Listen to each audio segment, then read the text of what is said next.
Do you believe in magic? I believe in magic.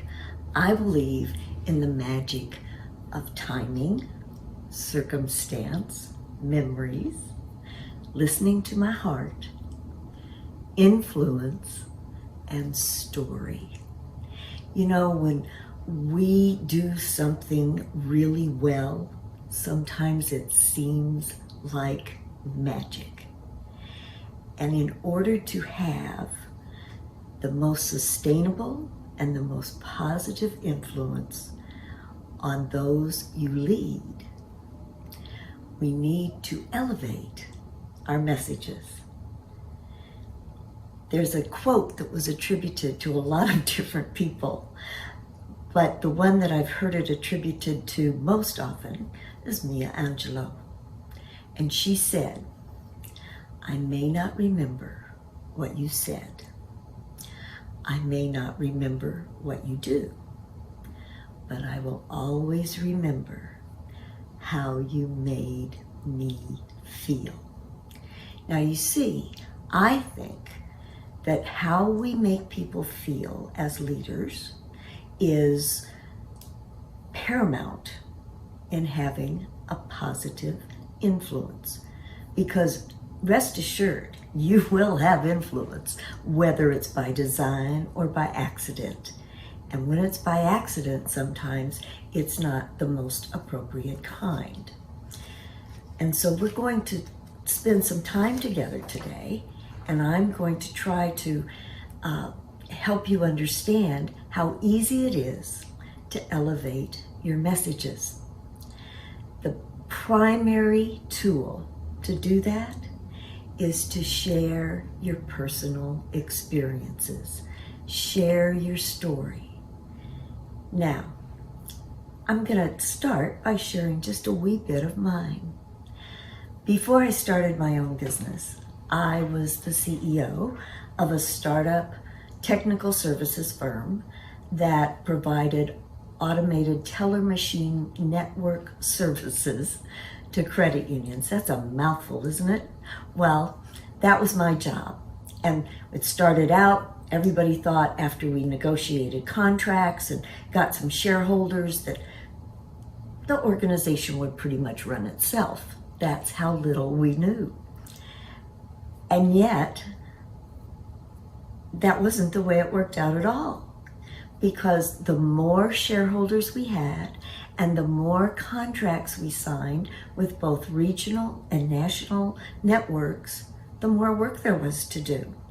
And so I became more the face of the organization, and I had staff that helped me with the back office things, the reports, the technical services, all those kinds of administrivia kinds of things. And so they weren't hired to be a customer-facing group. However, any of you that have lived in Hawaii or known somebody that lived in Hawaii, you know that people are very friendly, and they often just drop by, sometimes just to say hello, sometimes because they're just in the neighborhood, and sometimes because they had a question or a problem or something that they needed, they felt would help them more if they talked to me in person. When I was there, the staff referred them to me and we took care of it, whatever it was. But I often wasn't there because I was out doing things with either my board of directors or trying to get more shareholders to join into the company. Well, when I wasn't there, the staff pretty much treated these people like they were an interruption to their day. And I began to hear complaints. And whether they emailed me or called me or saw me at some other function, there were always complaints about how they were made to feel like they were an interruption. And so I was a brand new CEO. I didn't know anything about being a CEO. I had started out my professional career as a teacher in remote indigenous villages in Alaska, out in the bush. And then I I finished with my education profession, and I lucked into this position, quite candidly. But I was determined to be the best leader I could be. And so I knew that I had to change their behavior. And I tried everything.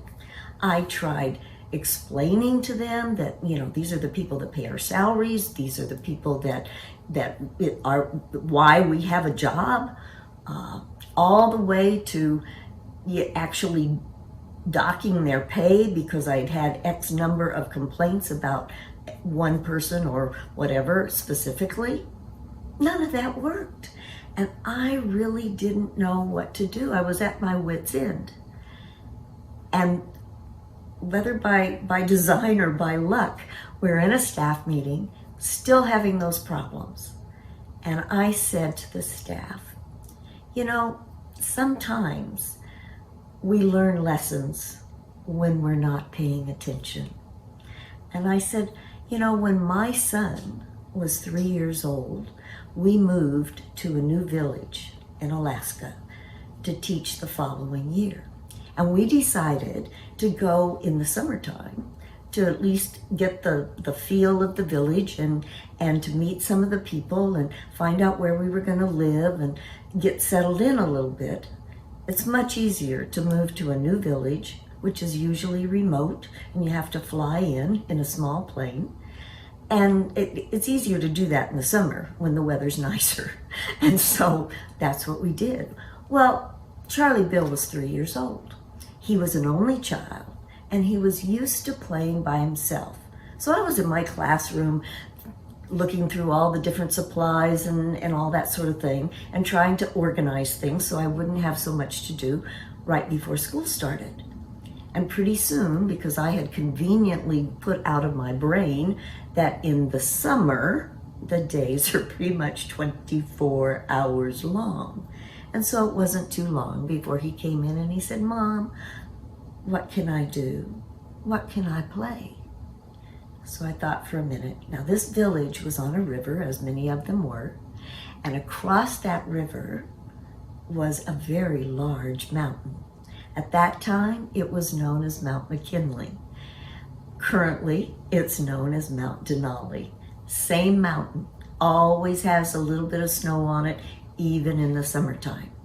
And so I said to him, why don't you go out to the shore? Don't go in the river, don't get too close to the water, but just stand there and yell across and see if there might not be another little boy over there that yells back. He thought that was a pretty good idea, and off he went, strutting with the importance of a new job. And he got out there and he yelled, hello, hello, where do you live? Where do you live? Well, that was kind of confusing. Why didn't he just answer? What's your name? What's your name? And he started getting frustrated. Now, little 3-year-old boys aren't known for their patience. And so pretty soon he was yelling, I don't like you. I don't like you. And then he yelled, I hate you. I hate you. And he turned around and he had these great big crocodile tears in his eyes. And I'd been peeking around the corner to see just exactly how he was going to handle his first echoing response. And he came charging to me with these big tears, and he said, Mom, that's a mean kid over there. He doesn't like me at all. Well, many of you who know me know that I never claimed to be Mother of the Year, but I did my best. And I gathered this sweet little boy into my arms, and I tried to comfort him. And after the sobs had subsided a little bit, I said, you know what? I bet if you went back out there and told that little boy that you'd like to be his friend, you might get a different answer. Well, he didn't think much of Mom's idea. I mean, the first one didn't work out so well, so why would the second one? And I said, well, you think about it for a while. So pretty soon I saw him sort of just shuffling out to the edge of the river. And as little boys do, he picked up some rocks and he started throwing them in the river. And pretty soon he said, hello, hello. I'm 3 years old. I'm 3 years old. Let's be friends. Let's be friends. And he turned around and he started hooping and hollering. He says, Mom, Mom, he really likes me. He wants to be my friend.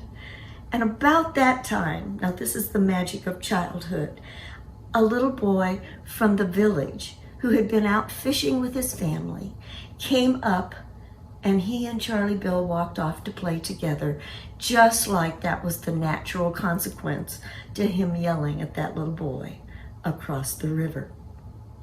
Now, here's the lesson I learned as I told my staff. I said, you know, if we want people to give us positive reviews and say positive things to us, we need to send out positive messages first. It got really, really quiet in that staff room, and I could almost see the light bulbs coming on in their heads, because all of a sudden they got it. Now, that wasn't even a story about business. It was just a story about communication. It wasn't primarily a story about me. It was about the lesson I learned.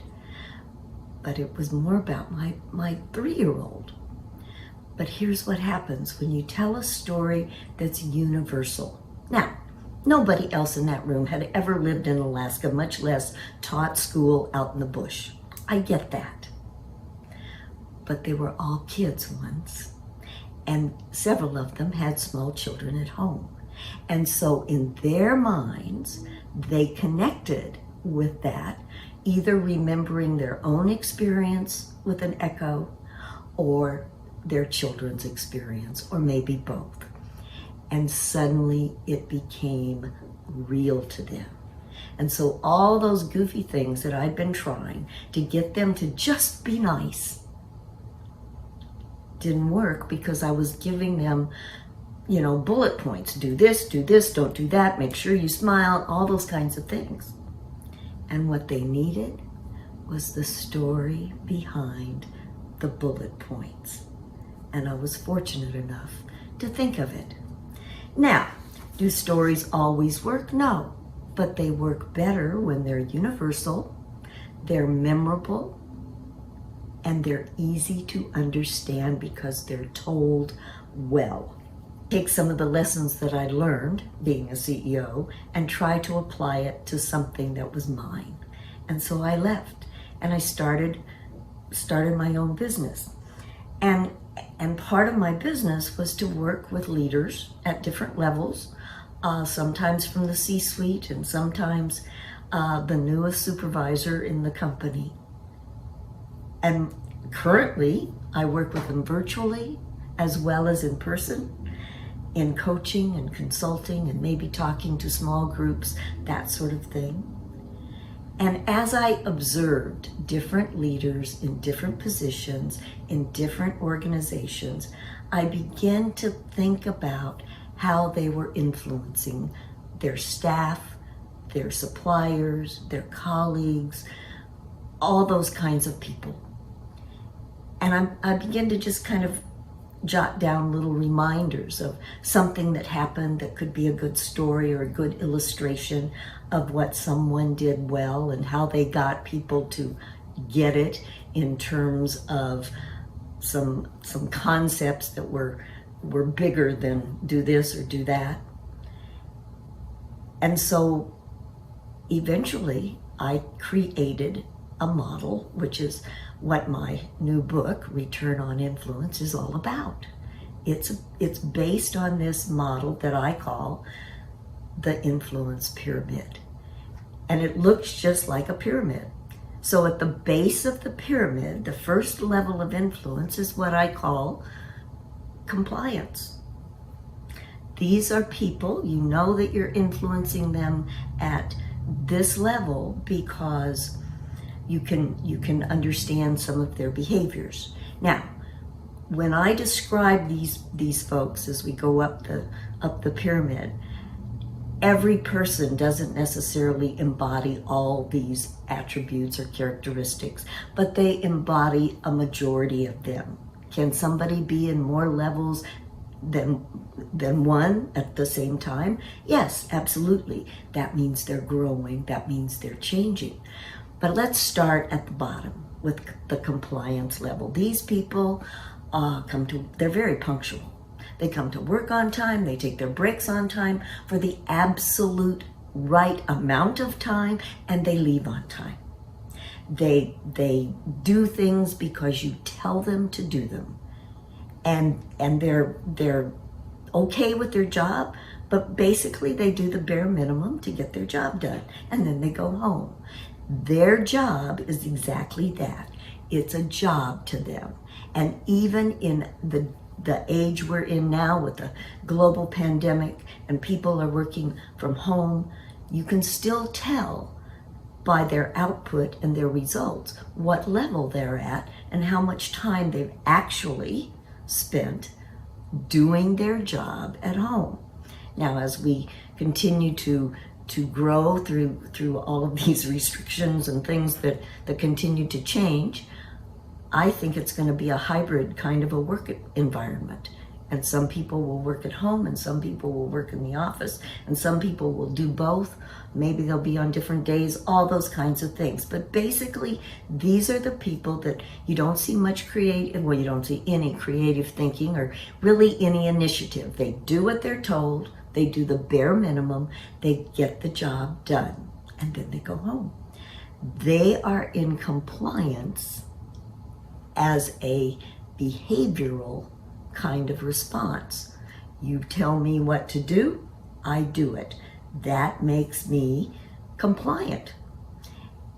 And as we go through this, I would like for you to think about where you spend most of your time as a leader. The second level is what I call participation. Now, it's called participation because there's a little bit more initiative. These people are easy to get along with. They're not quite as punctual sometimes as their colleagues in the compliance level, but they're very enthusiastic about certain things.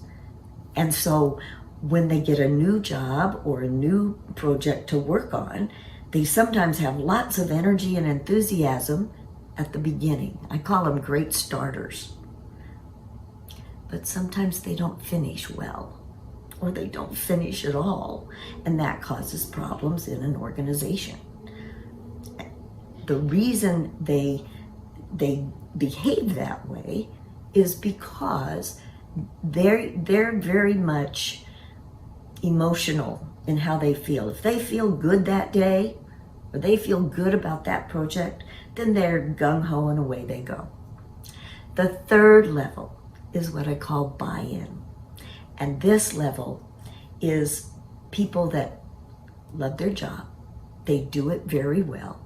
They like the company. They don't like change. And they're not really confident in their ability to move up usually. Often these are longer term employees, people that have gotten to this particular level where they have certain parameters around what they do, and they do it well, and they like you, and that's it. See, I think that these folks are really the diamonds in the rough in terms of our organizations, because they're doing their job well, and so sometimes we don't take the time to think about why they don't want to move up the corporate ladder or add new things to their area of responsibility. Two reasons: they either don't like change or they're not confident enough on their own to do it. And so these folks should alert us as the leaders that they need more encouragement, they need more support, they need more mentoring in order for them to feel comfortable enough and brave enough to move to the next level. The next level is called, I call it the leadership level, because at this point, these people are kind of like your proteges perhaps. They're very good at what they do. They sometimes can finish your sentences, and sometimes people from lower parts or different parts of the company will come and ask their opinion or ask for their help rather than yours. And so they're sort of beginning to take steps towards a true leadership role. And they're good at what they do. They believe in the organization, all those things. This is a much more sustainable kind of influence because now they're your people. And if they can finish your sentences, that's great. That's only creepy when Alexa finishes your sentences. You see, I live alone, and so that happens to me sometimes, and it's creepy. I don't know how she does that, but that's a whole different conversation. The final tip of the pyramid is the level I call visionary. These are the folks that may or may not stay with you for the balance of their career. They may get recruited away from you, but these are the people that are looking to make a name for themselves because they do things that are bigger than the organization, bigger than themselves. And so they sometimes start initiatives that aren't even part of their job. Maybe they go out and do some sort of an environmental initiative, or maybe they do some community initiatives, all on their own. Why? Because they have learned that they can influence others, which is really where we need to have our top leaders. They don't need to be down there micromanaging or telling somebody what to do. Now, if you're in a small company and you're the only leader, you're the leader of the band, and the band's only got 2 or 3 people, well then of course you have to take the initiative to help them get familiar with their job and understand how to do it, and some of those things that you would naturally do at the lower levels.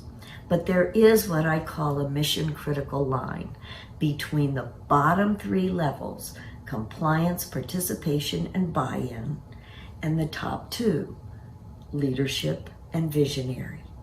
Because these people up here are they're contributing to the legacy of the company or the organization, but they're also building their own individual legacies, whatever they may be. And so there's this mission critical line that I think is very important, and yet sometimes we don't even recognize it or we don't pay any attention to it. The mission critical line says that the ones below that line are temporary. They're not sustainable. They depend on how somebody feels about themselves or how they feel about the company or what they do in the now rather than in what they're building for the future. None of that is bad, but it's just not where leaders want to spend all their time or need to.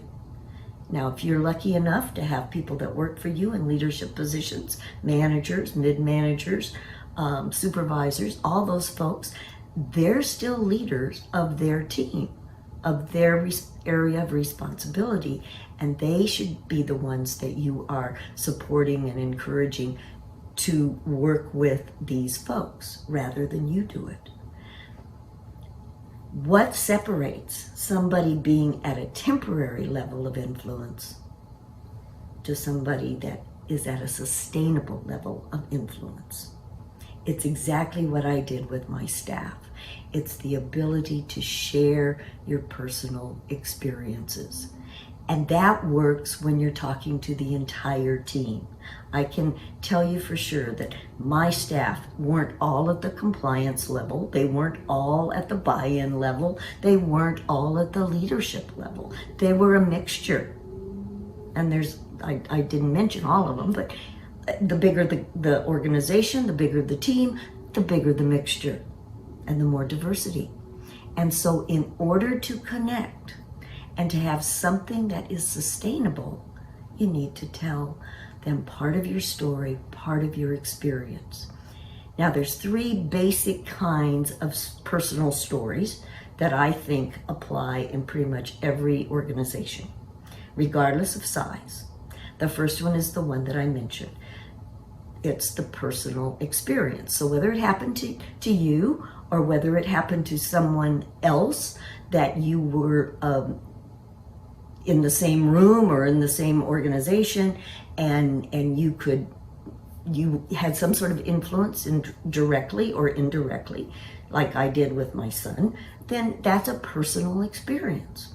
It's not hard to do. The hard part comes in learning to tell those stories well.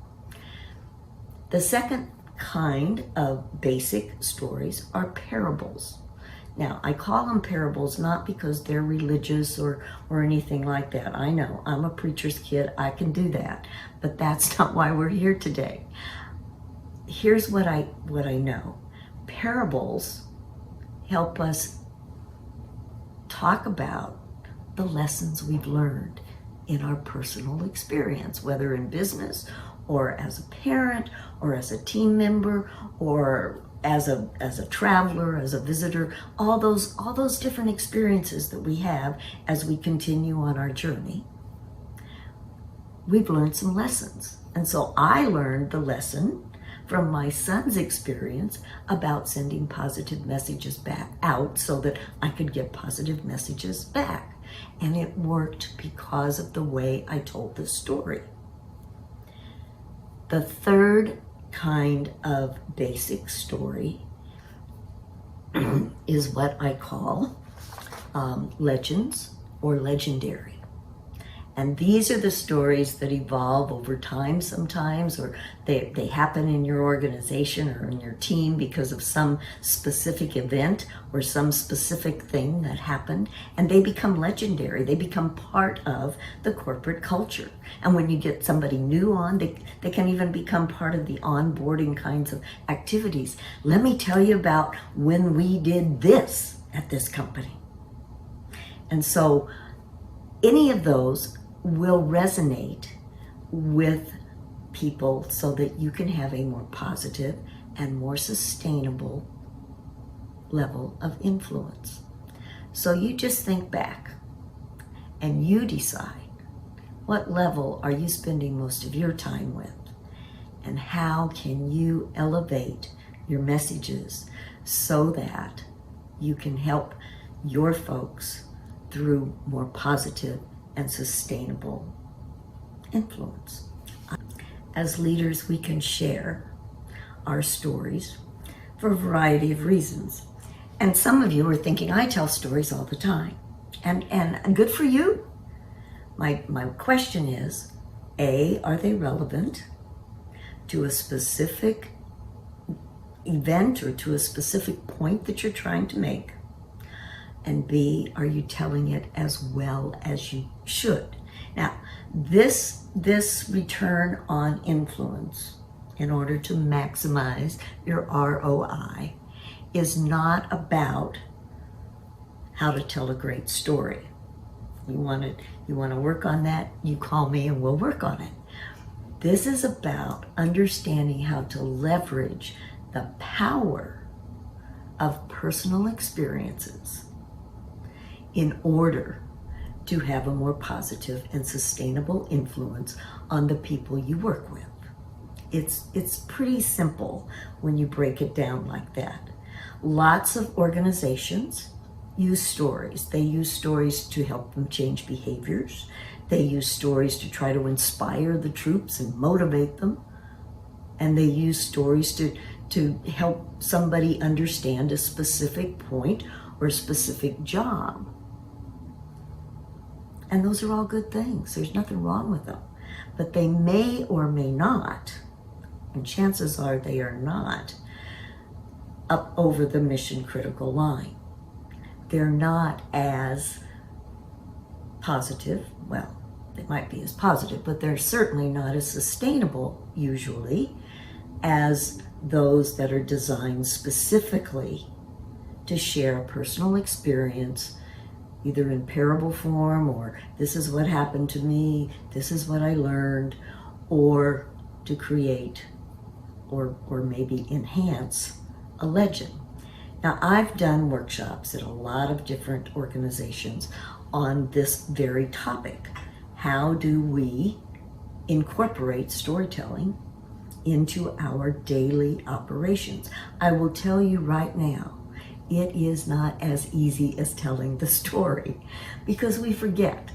And until it becomes totally integrated into our daily operations, we have trouble. At one particular chemical plant in the southeastern part of the United States, I was doing a series of management development kinds of workshops. And so I had leaders at all levels, from the newest supervisor up to the R&D scientist kinds of people and some engineers and all that. And typically, they were mostly men in my workshops. And so I helped them understand why stories are important and why we should share them. And I told them the exact same story about my son as I told you earlier. And you could have heard a pin drop. Why? It probably wasn't the greatest story on the planet, but it resonated with everybody in the room. And it was a hot, stuffy room. There were no windows. It was an interior training room. I don't know why it was like that. They didn't ask me. I would have told them if I'd been designing it, but never mind. And so as part of the structure of that workshop, I explained to them, after I told the story, we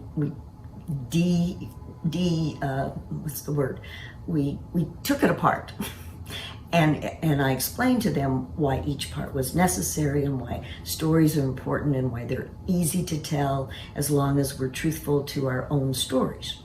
It's not about telling somebody else's story and pretending it was yours.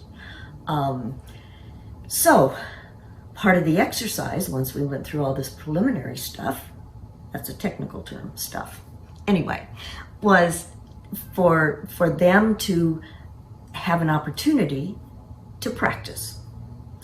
And so we went around the room and I said, okay, here's what I want each of you to do. We're going to go around the room and I want you to tell me one concept, one idea that you need to communicate to your team this week. I said, it must be specific. It's not teamwork is good. It's something specific to your team that they need to understand in order to do their jobs better. I don't have to understand what it's all about, but you do. And it's something you need to do this week. So we went around and everybody gave me a sentence or two. And then I said, okay, now you have 10 minutes to come up with a story that illustrates that specific idea.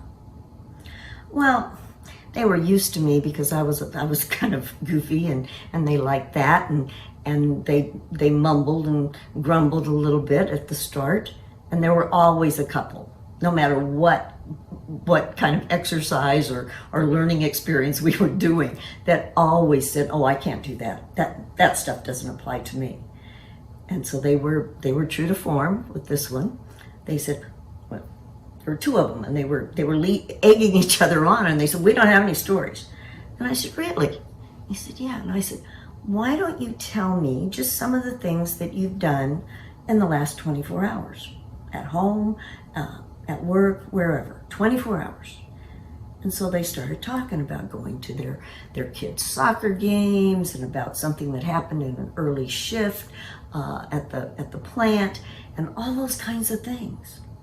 And I just kind of let them talk, and then I said, I think there's quite a few stories in there. And they looked at me and they kind of grinned kind of sheepishly, and they got to work. And when the 10 or 15 minutes was over, I said, okay, now we're going to share our stories. Who wants to be first? Well, there was a young man new to the supervisory ranks. He always sat in the back left-hand corner of the room. And the room was always set up in a U shape. I don't know why, but it was. And so he sat at that corner back there. And he just sort of relaxed in his chair. You know, he never really sat up straight and tall or any of that. He was just kind of chilling. And he never said very much. He was always there. And once in a while I'd see him scribble down a note or something, but really wasn't a real participation kind of guy. And so I said, who wants to be first? And he leaned forward and he said, I do. Well, you could have knocked me over with a feather. I was like, really? And he said, yeah. And I said, okay, tell us your story. He didn't stand up, and I didn't make him. He leaned forward, and this is what he said. It was 3 o'clock in the morning. And I looked around that room, and everybody was like, what's he gonna say next? And he went on with his story, and he said, I was out at the pond in the back of the plant to test the toxicity of the water in the pond. You see, they had to leave all the excess stuff that came out of making these chemicals and went into this pond, and then they treated it until it was okay for them to let it go back into the river, which was right there. And so he said, there I was, hazmat suit and all. He said, I had my testing material and a flashlight. Now his point, just to make sure that you understand, was that management should do something so that people felt safer when they did certain things, like go test the toxicity of the water in the pond at 3 o'clock in the morning.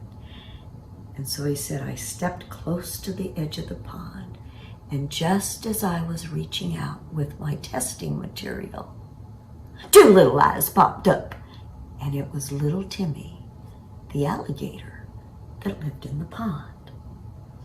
Now all the people in the room looking at each other, because they all knew about little Timmy. They'd been recording that he was in the pond and had been for a while.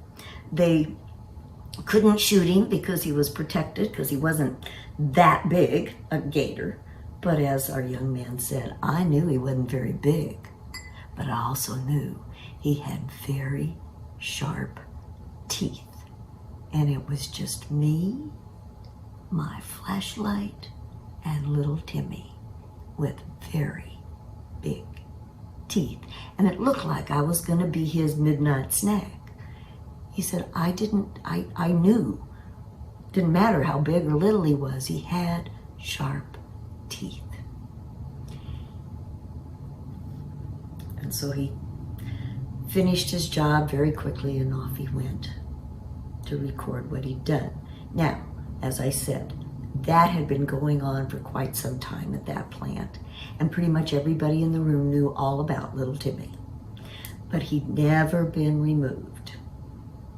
Probably because there wasn't anybody specifically designated as alligator management removal or whatever.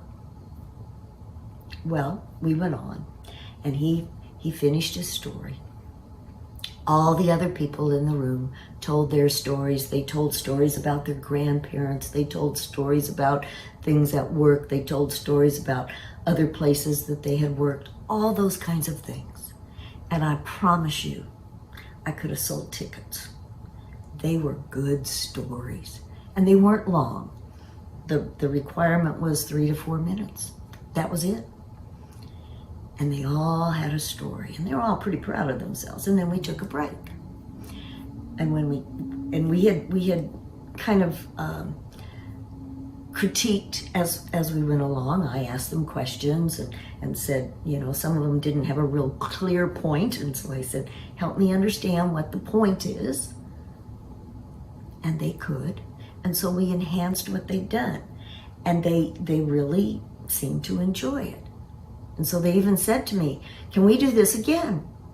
You know, it's nothing makes you feel better as somebody that's conducting a workshop for great big burly guys that work in a plant and they want to do this again. So that's why I know it works. Now there's more to the story of little Timmy, which is in my book, and it's all about the backstory to little Timmy and how we actually got to that particular session with those supervisors and other managers, and how they eventually integrated storytelling into their everyday operations. But here's what happened that day when we took that break. Nobody knew that this happened, including me. But about 3 or 4 people got together and made a phone call. And when I got home after my week in that particular plant, in my email, I got 4 different emails, all with the same picture of little Timmy being taken to a better place. They had arranged for that. They didn't ask permission. They felt empowered enough to do it. And here's what happened after that. Part of the story behind the story was that the senior management, the senior leadership of that plant wanted, as a result of some of the workshops that I was doing, for people to take more initiative, to be more empowered and not constantly ask if they could do something or if it was okay. And so they demonstrated that day. They didn't ask anybody, but they solved the problem. Well, it became such a story around the plant that it soon became an internal marketing campaign. Nobody planned that, but they put up posters of little Timmy going away in the pet taxi to a better place. They gave everybody, supervisors, managers, and the senior leadership team, everybody had polo shirts, golf shirts that said Little Timmy's team, and it had the company logo on it. They had hats with Timmy's team printed on it, with an alligator, of course. And it became a legend. And every time after that, they had a new employee. What do you think they told them? You can do certain things without asking permission. Really? How do you know? Well, let me tell you about what happened with little Timmy. We just did it. And they were thrilled. And so I encourage you to think about, what could this do for your company? What could this do for your team? Why would you not want to elevate your message so that you can maximize your return on influence, your ROI?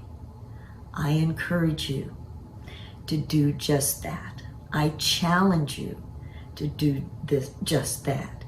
And if you want to talk to me about it further, I am happy to talk to you about strategies and other things that you could try that we don't have time today to talk about.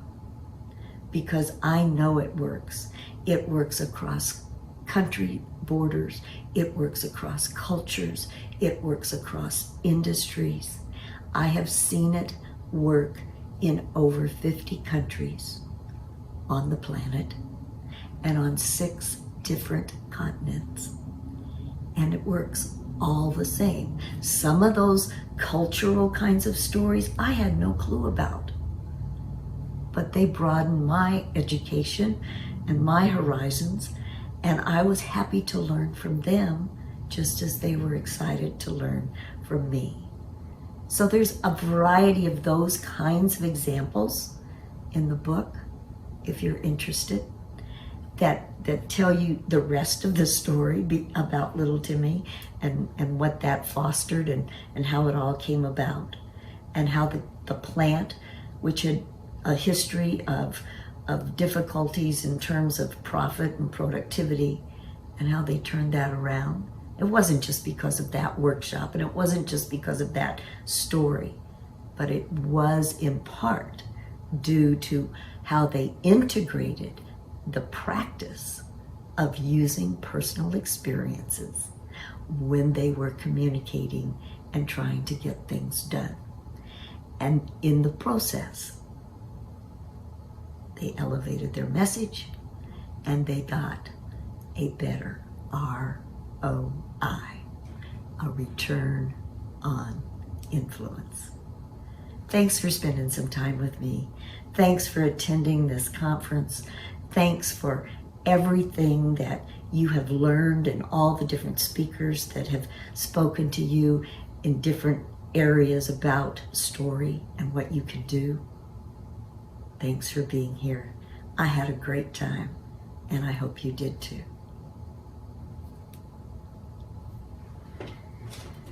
Now, let's see.